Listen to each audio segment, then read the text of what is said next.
Hello hi. അപ്പോളേ ഇന്ന് ഞായറാഴ്ച അല്ലേ, അപ്പോൾ വെറുതെ വീട്ടിൽ നിന്ന് ഇങ്ങനെ ബോറടിച്ചപ്പോൾ അപ്പോൾ മഴയൊക്കെ പെയ്ത് അപ്പോൾ ബൈക്കായിട്ട് യാത്ര നമ്മൾ തൊട്ടടുത്ത നാടായ പൊന്നാനി അങ്ങാടി നമുക്ക് ഇറങ്ങി പിടിച്ചിട്ട് ഒന്ന് വരട്ടാം.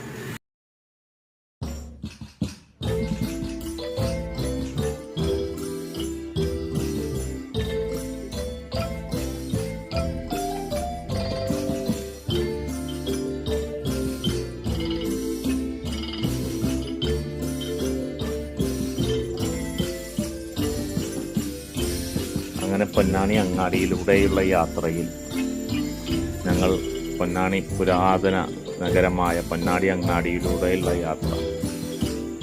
അങ്ങനെ ഇരിക്കുന്ന സമയത്താണ് നമുക്ക് ഓർമ്മ വന്നത് ഒരു ചായ കുടിച്ചാലോ എന്ന്.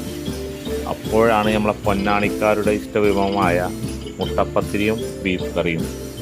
അങ്ങനെ ഞങ്ങൾ മുട്ടപ്പത്തിരിയും ബീഫ് കറിയുമുള്ള നമ്മളെ സൈനുദ്ദീൻ മക്തൂമിൻ്റെ പള്ളിയുടെ പിൻവശത്ത് സ്ഥിതി ചെയ്യുന്ന റാന്തൽ എന്ന ചായക്കടയിൽ പോയി നല്ല രുചികരമായ മുട്ടപ്പത്തിരിയും ബീഫ് കറിയും അതൊന്ന് കഴിച്ചു. സംഭവം അടിപൊളിയാണ് കേട്ടോ, നല്ല ടേസ്റ്റുള്ള അടിപൊളിയാണ് കേട്ടോ. ഇതുവരെ ഫസ്റ്റ് ടൈമാണ് അവിടെ പോയിട്ട് കഴിച്ചിട്ടുള്ളത്.